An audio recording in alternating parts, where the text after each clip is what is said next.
Module 7 of the online ethics course, Decoding the Code.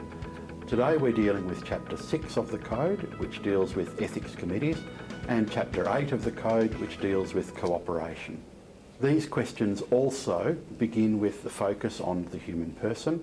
We will then look at issues around ethics committees and the role of ethics committees and the task of an ethicist on an ethics committee. And we'll then turn our attention to the question of cooperation, material and formal cooperation, and some of the guidance around that. Even though we're not dealing with clinical issues, research ethics still focuses on the good of the human person. The human person, you and I, are the beneficiaries of good medical research. But we're also potentially participants in good medical research. So we're both the means and the end of good research. And good medicine requires good research. Research conducted well, well-focused, well-targeted, and producing robust results that can advance medical science. Keeping the balance in research between the benefits and the risks is one of the critical questions facing research ethics committees. And one of the questions I always look for in a research project is, how well does the project communicate the risks and how well does it seek consent from participants? In Australia, research is conducted under the auspices of the National Health and Medical Research Council, which approves all research and also approves funding for research. The research approval process is conducted through Human Research Ethics Committees, HRECs. Every hospital, every tertiary institution will have its own HREC, and we operate under the same guidelines from NHMRC. The membership of ethics committees is drawn from a wide range of people, those who have expertise in the field, but also members of the public. One of the most important aspects of good research is the degree of transparency about the research being done, the good that is being sought, and then the question of accountability for research. Every institution that conducts or hosts research is responsible not only for approving but also governing the ongoing research project.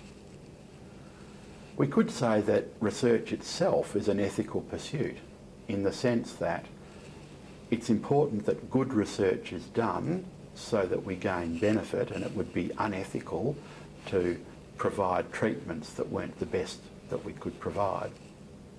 But secondly, in the sense that every research project must meet high ethical standards.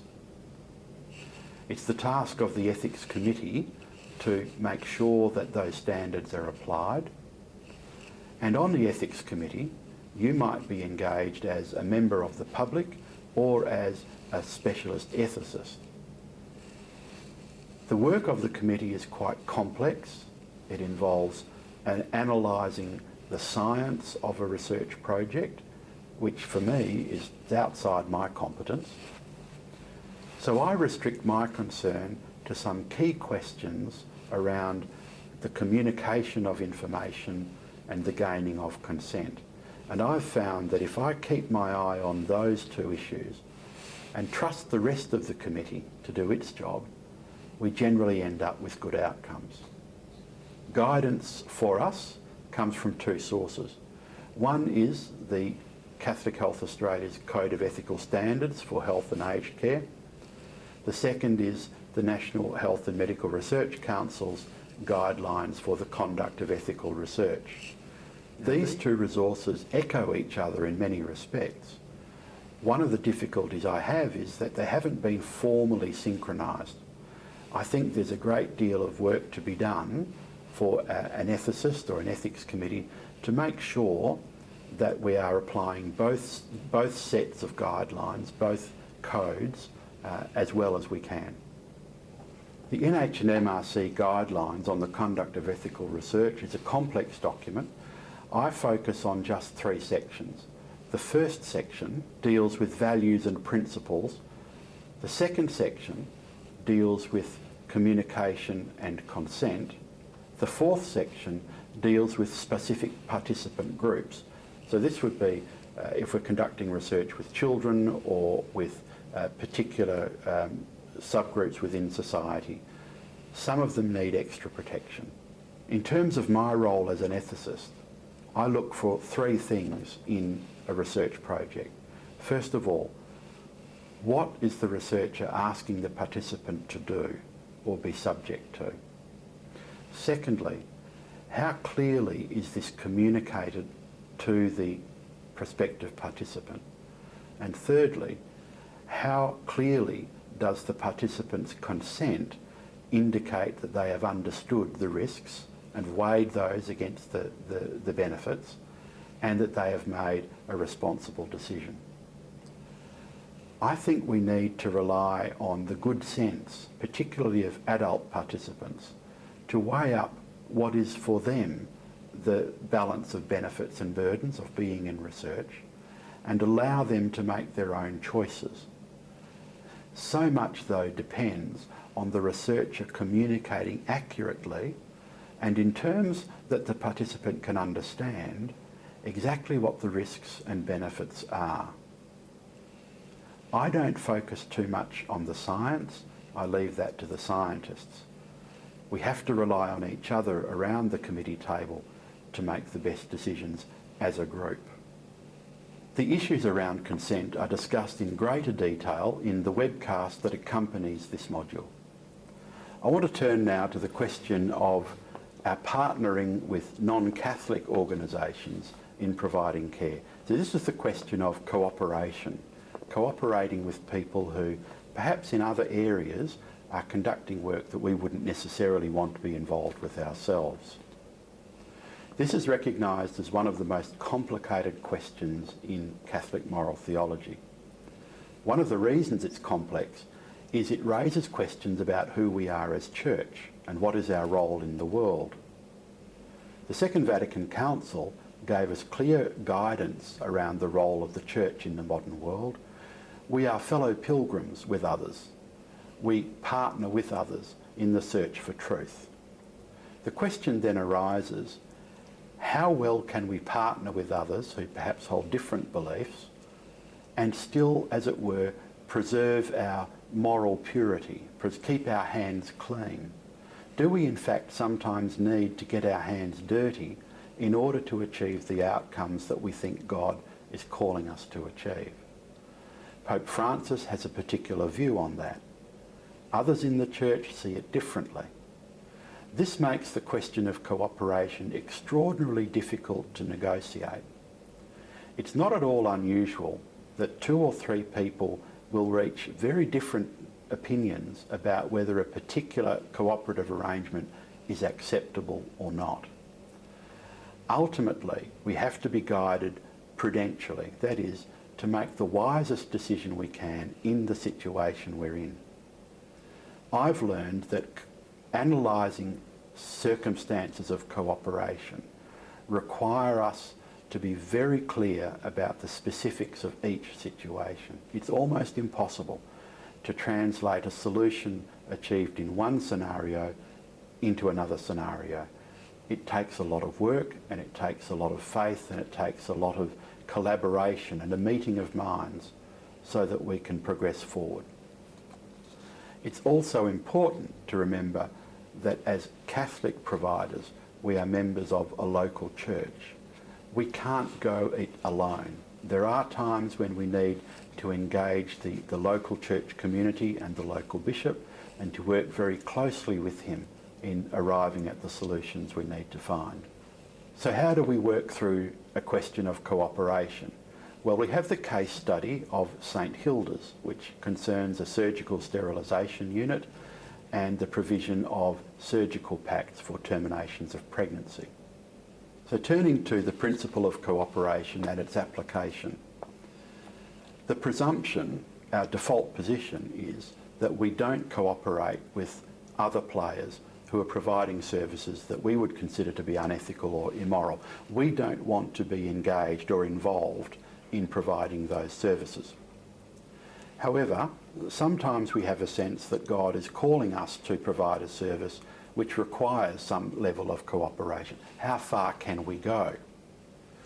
Cooperation is generally distinguished into material or formal, and the difference is, do I intend the outcome of the procedure which I consider to be immoral or unethical, or am I simply providing a service which the other person is going to use for that purpose? The case study concerns the surgical sterilisation unit, which has the option or the possibility of contracting to provide clinical services, including the preparation of surgical packs specifically for termination of pregnancy. So the surgical sterilisation unit itself is not going to do the termination, the surgeon will, but we're providing a service with that end. Material cooperation exists when I don't intend that outcome. I'm not playing a central role in it. I'm merely providing a service which the other person is using for their own end. It's an extremely complicated circumstance and extremely complicated scenarios. Again, the code contains good guidance on this. The general rule is, I may not intend, either explicitly or implicitly, the unethical or immoral service that the other is providing. I can, at least prima facie, provide a service that the other will use, so long as I'm not also then intending that bad outcome. So I could, for example, provide surgical packs for all sorts of other procedures. Can I provide the one marked TOP, termination of pregnancy? In my view, we can't do that, because it's quite clear that this pack has only one purpose. For me to provide that pack, to sterilise the instruments, to wrap them, to label them and hand them on, I am clearly playing a central role in that process, and I know exactly where my work is heading. Material cooperation can be entertained if my cooperation is not immediate and if it is not necessary for the other's action.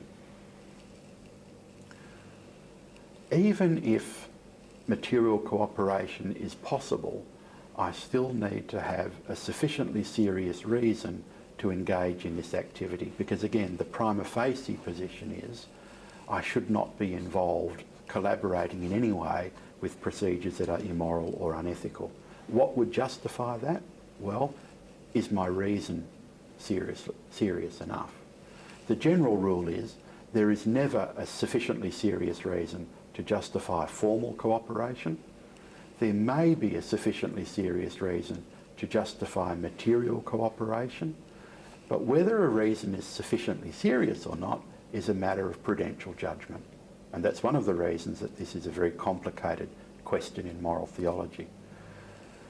It's always good, when you're dealing with an issue of cooperation, to seek expert advice, and possibly, preferably, from 2 or 3 experts. Don't be surprised if they disagree. Even if they all agree, there is one other hurdle to cross, and that is the question of scandal. Now, scandal exists when I perform an action in good conscience, and the action in itself is perfectly innocent, but someone else looking on could be misled by it. Someone else looking on could interpret my action in a way which is damaging to them. This is a very complex question, and it goes beyond the walls of the healthcare community. It goes beyond any particular facility. It reaches into the local church. The general rule is the judgment of scandal rests with the leader of the local church community, so it rests with the bishop. So even if I've been through a process of discerning material and formal cooperation, and I've reached the conclusion that yes, the cooperation is only material and that it's justified by a sufficiently serious reason, I should still consult the local bishop to ensure that the risk of scandal is minimised or eliminated altogether. That way I can go ahead with a degree of confidence that as far as humanly possible, we have reduced the risk of this particular collaborative procedure. So when we look at the case study, St Hilda's has the option, or has the possibility, of contracting surgical sterilisation services to the other provider. If the surgical packs were used for a number of different purposes, a number of different procedures, so they weren't specifically designated for terminations of pregnancy, you could possibly argue that St Hilda's would be justified in preparing the packs under the contract, because there's nothing intrinsically linking that with the termination of pregnancy. In the case study itself, though, it's quite clear that those surgical packs are to be used for that purpose specifically. They're labelled for that purpose. So there is no other way that you can interpret St Hilda's cooperation other than they are contributing to the termination of pregnancy. That may not be what they intend to do, so it's not necessarily explicit formal cooperation, but it is in fact what they're doing, and they know that that's what they're doing, and so it's at least implicit formal cooperation. Now, in my view, that means St Hilda's cannot take up that contract. There is an interesting twist on this. What if it were possible to enter into another kind of contract and St Hilda's would say, well, we'll provide everything else, but we won't do this? Would that be acceptable? What it might do is trigger other people to ask the question, why are St Hilda's not doing this? Why are they cutting out this particular service? That gives St Hilda's an opportunity to explain why we don't cooperate with termination. It gives an opportunity, as it were, to spread the gospel. Is that a sufficiently serious reason? That's very debatable. The issue of material and formal cooperation is so complicated. It's really good advice always to look around, to ask as many people as we can, particularly those who have some experience in analysing these situations. It's impossible to give theoretical answers to hypothetical questions. Everything comes down to the details of the particular case.